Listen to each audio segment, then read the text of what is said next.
Hello, আসসালামু আলাইকুম। দেখতে পাচ্ছেন আমরা একটা ডিসি 24 ভোল্টের একটা মোটর, এটা খুলে, এটা নষ্ট হয়ে গেছিলো, এটা খুলে ঠিক করা হচ্ছে। এটা দেখবো কি সমস্যা। এটা খোলা শেষ, তারপরে আমরা এখানে এই যে গিয়ার বক্স, এই গিয়ার বক্সটা এটার সাথে সেটিং করব। এটা কার্বনের প্রবলেম ছিল, এটা কার্বনটা চেঞ্জ করা হয়েছে। এখন এটা গিয়ার বক্স সেটিং করছি। গিয়ার বক্সটা সেটিং করে সুন্দর করে 4টা নাট মিলাইতে হবে। লাগানো শেষ। এখন আমরা এই যে প্লাস মাইনাস দিয়ে 24 ভোল্টের পাওয়ার সাপ্লাই দিয়ে দেখবো যে মোটর ঠিক হয়েছে নাকি। এই যে guys দেখতে পাচ্ছেন মোটরটা ঘুরছে, এখন খুব সুন্দরভাবে এটা চলছে। এখন আর কোনো প্রবলেম নাই। এখন আমরা মেশিন লাগাবো। এই যে মেশিন টিউবলার ডিভাইস, এই ডিভাইস আমরা মোটরটা সেট করব। মোটরটা সেট করার পরে দেখবো যে মেশিন ঠিক মতন লে পড়ছে কি না।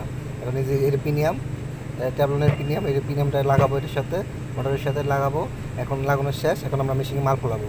এই দেখতে পাচ্ছেন গাইস, এই যে মোটর সেট করার পর টিউবলার মেশিনে সেট করলাম, একটা স্পাইরার মেশিন।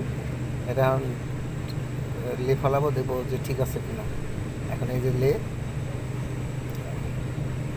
দেখছেন লে কি সুন্দর লে পড়ছে। এখন এটা লে পড়ছে, যে কাটিং সেকশন দেখতে পাচ্ছেন।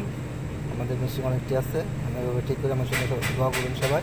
আমি আরও জন্য ভালো ভালো ভিডিও তৈরি করতে পারি আপনাদের জন্য।